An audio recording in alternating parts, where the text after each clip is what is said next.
Aujourd'hui, on est dans une thématique chat avec ce très joli tissu que j'ai trouvé lors de mon dernier voyage au Japon. Quand je l'ai vu de suite, je me suis dit que j'allais faire un chemisier avec, et pas n'importe quel chemisier puisque c'est un de mes prototypes éternels.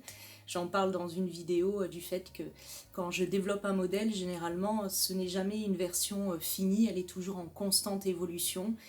Ça crée des vêtements finis. Mais cette version de chemisier, par exemple, je l'ai créée en avril 2022. Donc ça fait 4 ans maintenant. Et j'ai plusieurs versions de ce chemisier. Je dois en avoir... je réfléchis... J'aurais pu y réfléchir avant. Je vais le faire maintenant.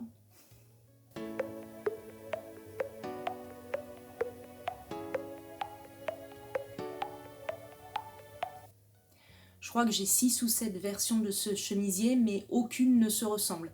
Il y en a des plus ou moins courts, longs, larges, les bas de manches un petit peu différents, mais tout part de la même base que j'ai développée.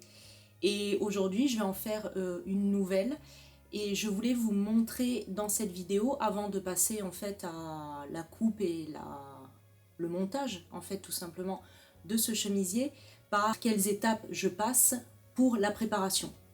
Donc en amont. Donc il y a, je dois voir 5 points si je dis pas de bêtises.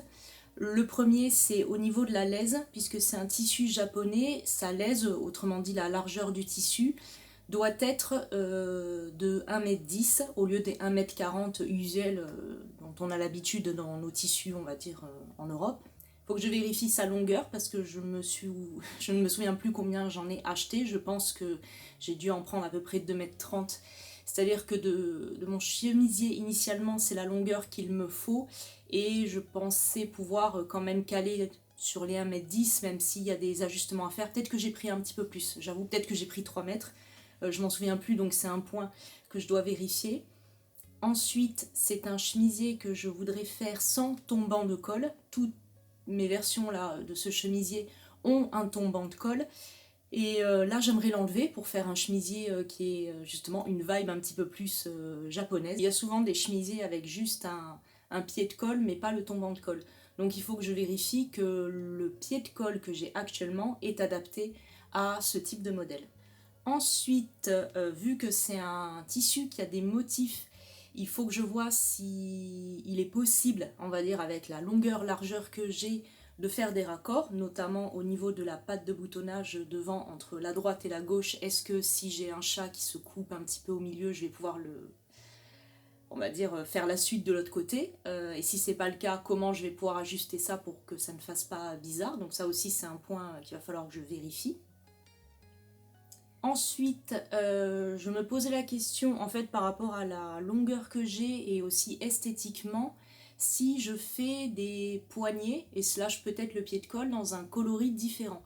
Au moment où j'ai acheté ce tissu, j'ai aussi acheté un bout de tissu beige, du genre 50 cm, pas grand chose, pour éventuellement faire ce côté un petit peu bicolore. Mais je suis pas encore sûre, donc il va falloir que... Enfin moi dans ce cas-là, ce que je fais c'est que je vais le simuler directement en plaçant le tissu et voir ce que ça rend, on va dire, sur tablette. Je prendrai ma décision en fonction voilà, du rendu qui me plaît le plus. Et dernier point, peut-être qu'il y en aura d'autres qui vont s'ajouter, mais en tout cas pour l'instant que j'ai de tête, c'est tester les boutons. Je pense que j'ai largement de quoi faire avec mon stock. Pareil, j'ai pas mal de boutons que j'ai achetés au Japon au fil des ans.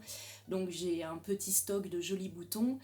Donc je pense que je vais en trouver là-dedans. Mais à savoir, est-ce que des boutons visibles ou faire une patte de boutonnage invisible sera le mieux, le plus adapté, le plus joli. Donc même principe. Je ferai des petites simulations ou juste je testerai sur le tissu directement. Si j'ai des boutons assez jolis et qui matchent bien avec le tissu, je pense que je partirai là-dessus. Voilà. Si on a des jolis boutons, autant les montrer. Je crois que j'ai fait le tour et ben, je vais avancer et si jamais j'ai des choses à ajouter, je les ajouterai au fur et à mesure. Mais sinon, je vous laisse voir le déroulé de tout ça.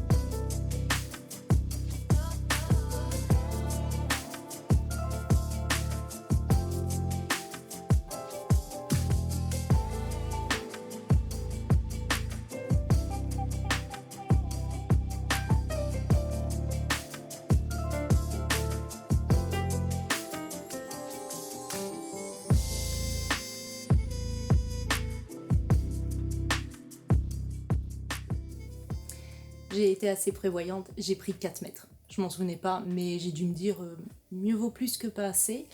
Comme ça, j'aurai pas de problème pour les raccords, j'aurai pas de problème avec le fait que la laisse soit plus courte.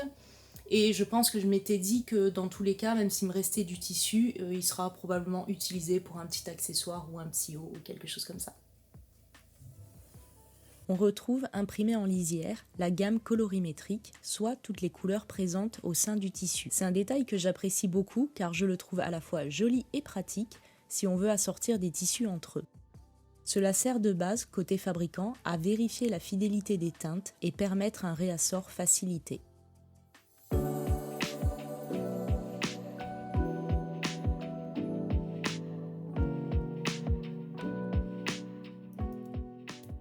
J'ouvre mon fichier contenant mon patron de chemisier en plan de coupe, donc déjà positionné pour être coupé sur le tissu, représenté ici en vert et plié en deux pour être au pli. La largeur représente ici 70 cm, soit une laisse de 140 cm divisée par 2. Je place mes différentes pièces de patron pour ensuite connaître la longueur de mon tissu qui sera utilisé. Les motifs de mon tissu n'ont pas un seul sens de lecture, je peux donc placer mon empiècement dos à l'envers. Ici, les potentiels raccords à faire ne sont pas encore pris en compte, mais au moins, j'ai une première base et je vois qu'il me faudra au minimum 2,36 m de tissu.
C'est parti pour la simulation sur tablette.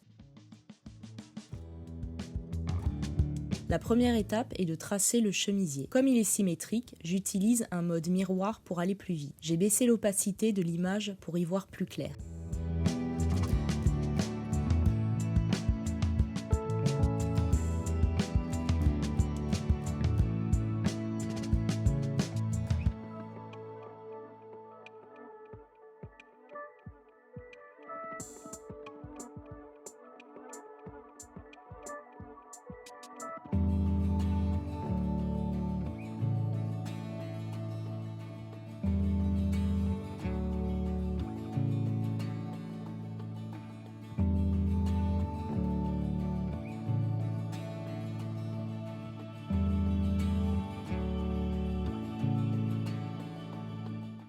La seconde étape est de faire correspondre la hauteur du chemisier en le redimensionnant sur le mètre ruban que j'ai posé sur le tissu. Ça me permettra d'avoir les motifs à la bonne taille proportionnellement.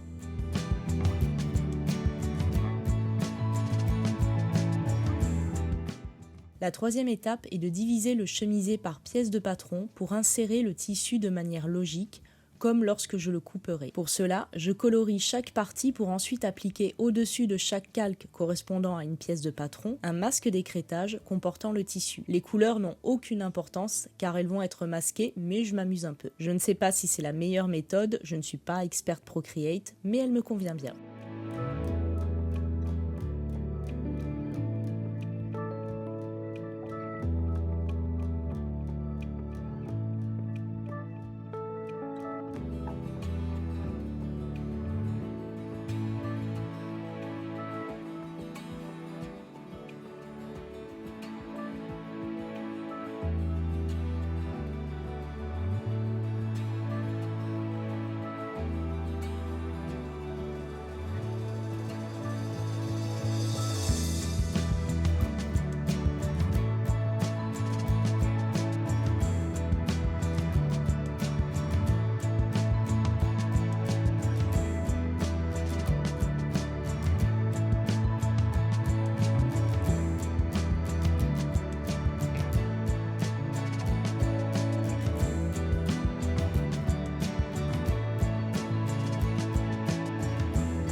J'ajuste car j'avais oublié d'enlever le tombant de colle et de tracer seulement le pied.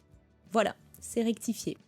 La 4e étape, après avoir créé mon autre tissu qui est beige clair tout simplement, je copie tout mon travail sur un chemisier et je colle ces duplicata côte à côte avant de faire les changements inhérents aux différentes versions que je souhaite obtenir. Évidemment, les versions bicolores attirent plus l'œil, surtout à plat comme ça, mais il faut se projeter un peu et imaginer le résultat en réel. Qu'en dites-vous ?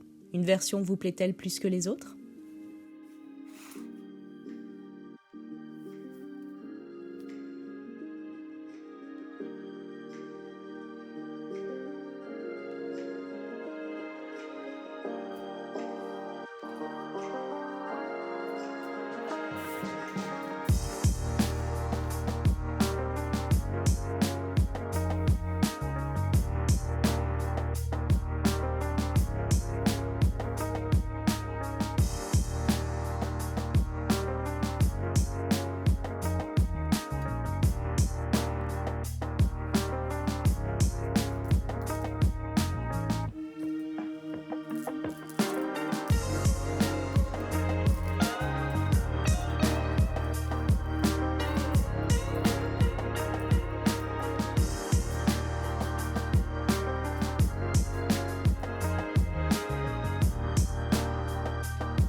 Il me reste donc à décider si j'intègre le tissu beige sur la patte de boutonnage, sur le pied de colle, les poignets, etc. En partie, en totalité, ou pas du tout, à voir. Et qu'est-ce que je fais de tous ces boutons ? Est-ce que je pars sur quelque chose de très sobre, très simple, assez élégant, ou plutôt un mix and match, voire en mettre un peu tous de chaque, tant qu'à faire, puisque c'est une pièce pas commune, hein, vu le tissu que c'est. Pourquoi pas partir sur vraiment une sorte de pièce un peu d'art avec différents boutons. En plus, vu que j'en ai beaucoup, c'est quand même des fleurs de cerisier, les sakura. Ça, il y a vraiment une connotation japonaise. Enfin, déjà le tissu, bon, tout quoi. Et ça serait très joli. Donc j'hésite encore, vraiment partir sur quelque chose d'assez sobre, discret, ou au contraire y aller carrément et faire quelque chose d'un petit peu remarquable. À l'heure actuelle, je penche plus pour cette option, mais à voir. Je me laisse encore quelques jours de réflexion Vous pouvez me donner votre avis aussi sur qu'est-ce qui vous plaît le plus comme combinaison, qu'est-ce que vous verriez pour ce chemisier. Quand la vidéo sortira, je pense que je ne l'aurai pas encore montée, donc je pourrai voir un petit peu vos suggestions, mais vous inquiétez pas, hein, je fais mon choix final toute seule, et je pense déjà savoir vers quoi je penche. On verra. Sinon, une dernière chose que je vais vous montrer, c'est pour justement les raccords chat dont je parlais au début, au niveau de la patte de boutonnage. Je vais faire une petite simulation comme si je partais avec ce tissu-là, enfin en pâte de boutonnage, le beige, c'est plus intéressant à voir, mais on va dire le principe reste le même, entre guillemets, pas tout à fait. Il y a une adaptation à faire. Peut-être que je vais vous montrer les deux. Je vais vous montrer les deux. En gros, dans les deux cas, comment faire un petit peu les raccords.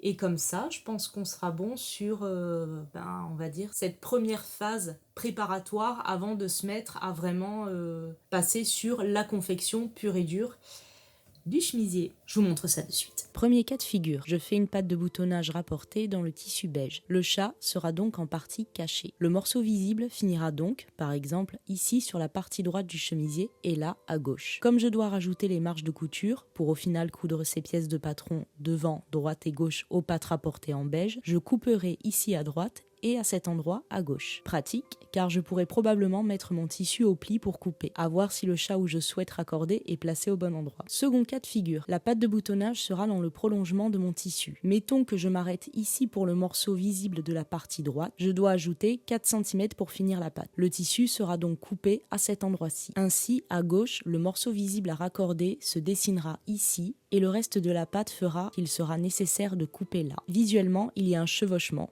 Il faudra donc mettre les pièces de patron devant, droite et gauche à des endroits différents sur le tissu. Comme je l'ai dit, je ne suis pas encore décidée sur l'option à choisir.